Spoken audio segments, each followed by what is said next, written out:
What's up, ladies and gentlemen? We're here for week 7 of Picks with Pete. Had a really good week last week. We went 9-5. We're getting real close to the breaking even here. 42 and 44 on the season. I'm getting these things down. Actually won my other pick'em league off of ESPN. A little bit easier to make those picks. So we're ready for this week. But before we get into the games, if you could, like this video, share it on social media, and subscribe to the channel. Make sure you get these daily update videos as well as other videos I do on the channel. I'd greatly appreciate it. All right, game 1, Packers at the Texans. Packers coming off a real embarrassing loss on national television against the Buccaneers. Not good for Aaron Rodgers. Threw a pick 6 and then threw a pick the next drive, and they never looked back. Tampa Bay scoring 38 unanswered on them. Green Bay's going to come out pissed. They're mad. They got embarrassed. They're not going to let this happen again. Houston's defense is also atrocious. Ranks in the bottom tier of yards, points, and big plays. They can't get anything right. They kind of had the game won against Tennessee and let it slip again. I think they're done. That was their last hurrah for the season. Going to just be tanking for bad picks now. So I like Green Bay here, -3.5. I think this is a roll 'em game. Big redemption for Rodgers. They're going to be pissed. Texans don't have much of a chance here, I don't think. Okay, Cowboys at the football team. Oh, Andy Dalton and the Dallas Cowboys. You always seem to make people... It's just comical with the Cowboys. They got totally embarrassed on Monday night at home. I don't know what to make with this team. Mike McCarthy is getting called out by the players about their lack of preparedness. Mike Nolan's defense is maybe the worst in decades in the NFL what Dallas has right now. They can't stop a nosebleed, and it's just embarrassing. They quit on themselves last week. I'd be really embarrassed. Not to mention, they're missing all of their starting offensive line. Everybody's out hurt. Zach Martin just ruled out for this game. And Washington actually played pretty okay. I mean, it was against the Giants. They went for 2 in the win, and they didn't get it, so they lost. Probably should have played for overtime with how bad this division is. I'm going to take Washington here, getting a point. No offensive line for Dallas, like I said. Washington's pass rush is really going to get after the quarterback. Zeke's having fumbling issues. I don't know if they trust him to run the ball. Mike McCarthy seems like he's really struggling in today's football. And you see how good Aaron Rodgers is doing. Maybe Mike McCarthy held back the Packers instead of elevating them to more.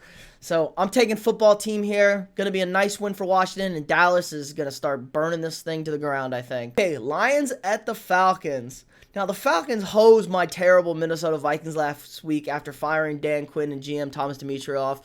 They looked a lot better. Offense was rolling. Defense was shutting out a good offense in Minnesota. Even without Dalvin Cook, Minnesota couldn't do anything really all game. And Detroit coming off a nice win against Jacksonville. Kind of expected that. But I think Atlanta's going to be turning the tide here. High-powered offense. They're going to score points. The defense played a lot better last week. I think they'll be able to stop Detroit pretty good. Expect a decently high-scoring game because NFL's breaking every sort of record for offense this year. But I like the Falcons -2.5 here. I just think I don't know what to make of Detroit. Are they good? Are they bad? Who knows? And I think Atlanta's playing with a lot of, I don't know, pride or fired head coach, so they're going to be playing tough. Matt Ryan's trying to get his trade value up because they're talking about shipping him and Julio out of there. And, you play good, you're going to get a nice deal, maybe land on a good team. So I like the Falcons here -2.5. Okay, Buffalo at the Jets. Bills coming off 2 tough losses in primetime spots, getting beat, pretty much handled by 2 top-tier teams in Tennessee and Kansas City back-to-back weeks. Josh Allen has really regressed from his hot start, not looked good at all the last 2 weeks against moderate defenses. I wouldn't even say that. Tennessee's defense is not that good. But again, the Jets are the Jets, and I'm going to stop picking the Jets. They got embarrassed by Miami again last week, 24-0. They've lost every game by double digits.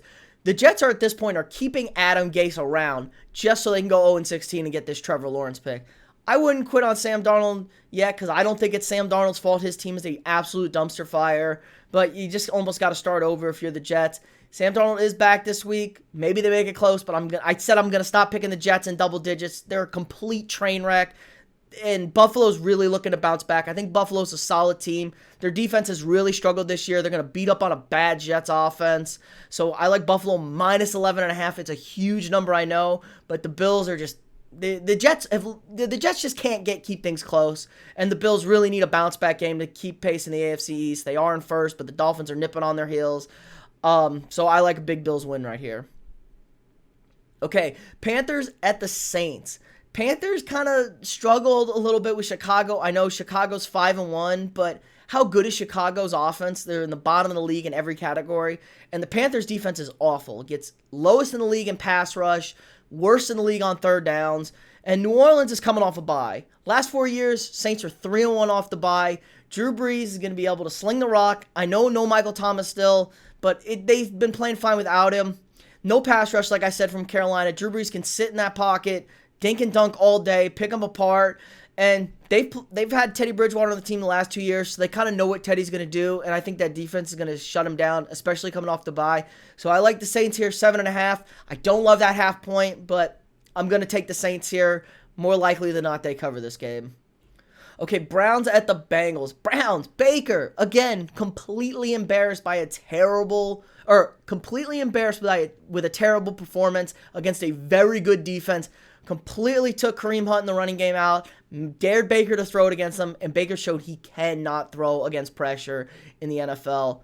He looks small, he looks rattled, his accuracy is atrocious, which was his number one quality coming out of college, so I don't know what's going on.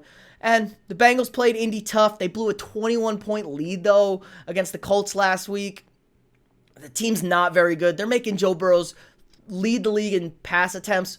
That's not good for a rookie quarterback behind a terrible offensive line. Joe Mixon's also out for the Bengals this week, and Cleveland boat raced them earlier in the season on Thursday night.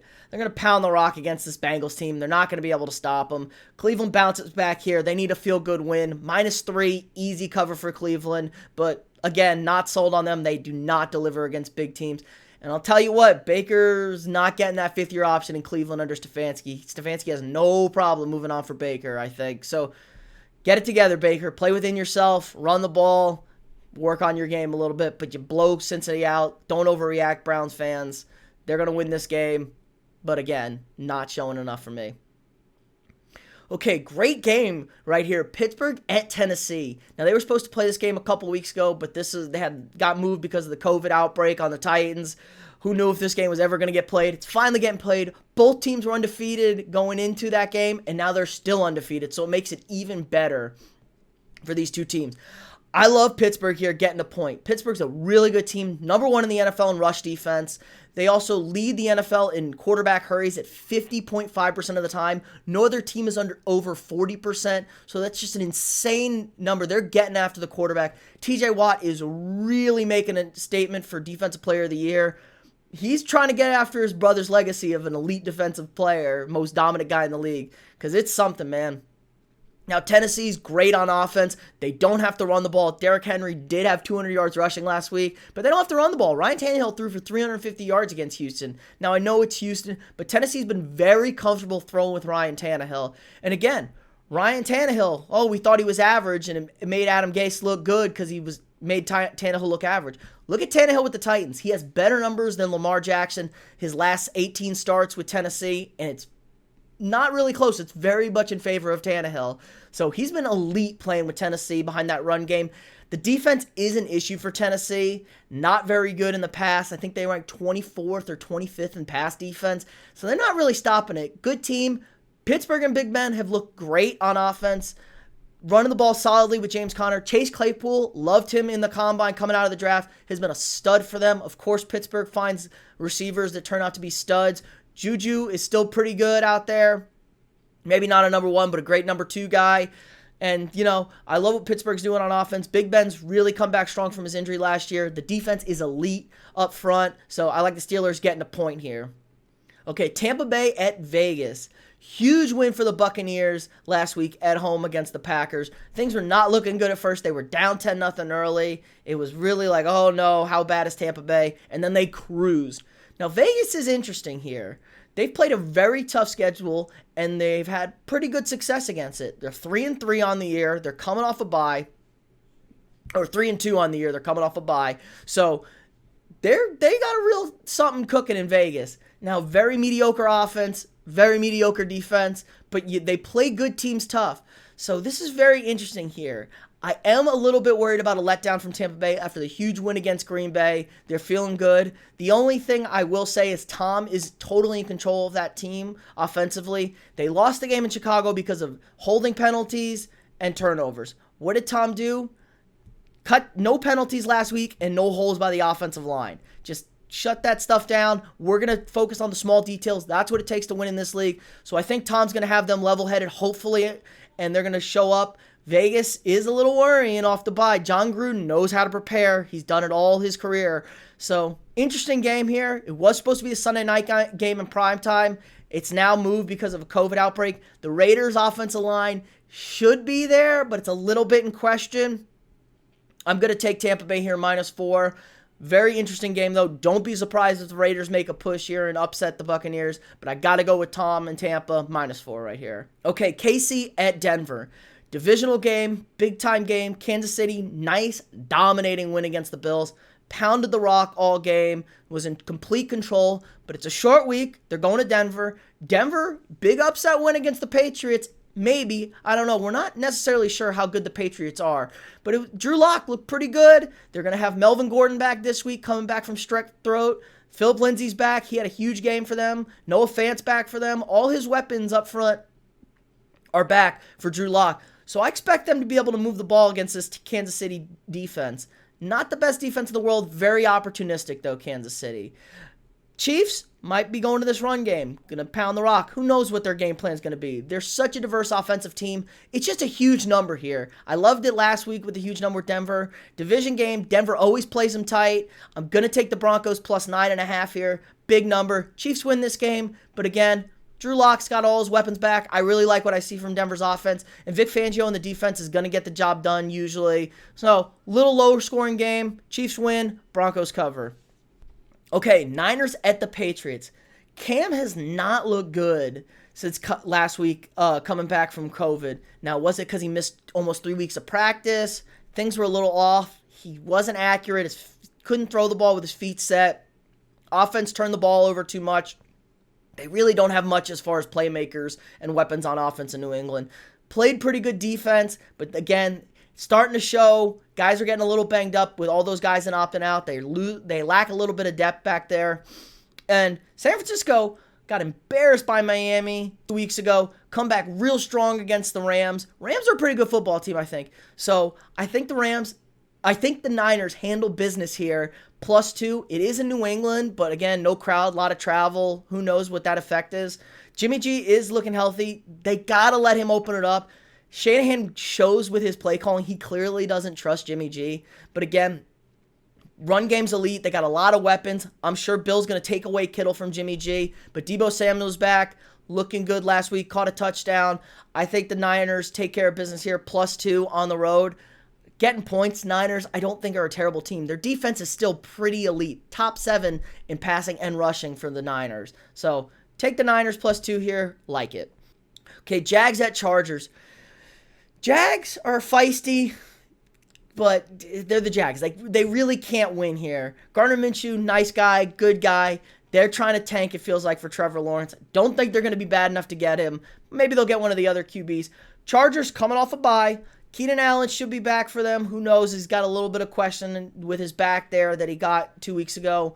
Herbert's looked great playing for them. He's probably had the best 0-4 start of any rookie quarterback in NFL history. He's looked great. He hasn't been overwhelmed.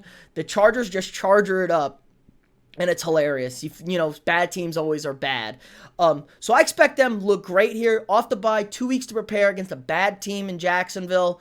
Get a little bit healthy. They needed to get healthy. -7.5 for the Chargers here.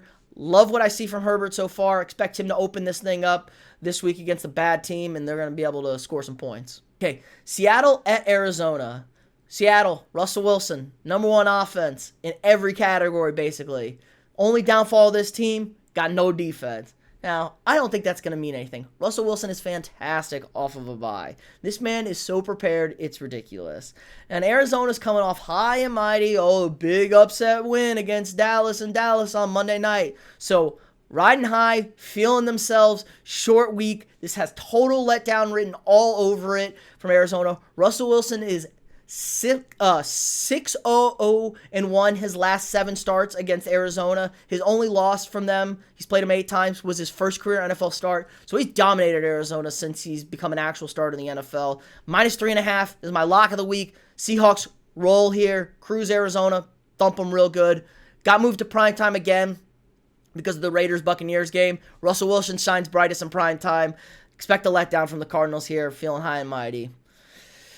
Okay, last game, Monday night game. Interesting game. Bears at the Rams. Now, the Bears keep winning because their defense, Khalil Mack is back. He's a force to be reckoned with. We all knew that. He had a down year last year, but he is terrorizing people up front. But again, the offense for Chicago is not good. They rank in 27th or lower in every offensive category. Rushing yards, passing yards per game, yards per play, and yards per game. So it's really not good offensively. And Nick Foles has thrown a pick in 5 straight games. Rams defense are legit. They're real tough up front. They're going to stymie that Chicago offense. It's going to be an ugly, low-scoring game, I think. But I still believe in this Rams offense. Jared Goff, top 5 in QBR right now. So people poo-poo on Jared Goff, but he's still carving people up. He looks really good at sometimes. I know the offense is very dependent on if they can run the ball or not. And it's questionable, Chicago. Chicago's got a great defense, don't get me wrong. But I think the Rams are a better team here. Little letdown last week against the Niners. I still believe in them. I'm sure people hate this pick, but I'm going to go with the Rams -6 here. I just believe in this team more than I should, maybe. And I'm just pulling back a little bit on the Bears. I don't think the Bears are the real deal. That could be some of my bias, but hey, what am I going to say? All right, I think that's going to do it for us this week. Again, you can follow my picks on Action Network. Remember to share this video, like it, subscribe to the channel, check out our other content on this channel, and I'll see y'all next week.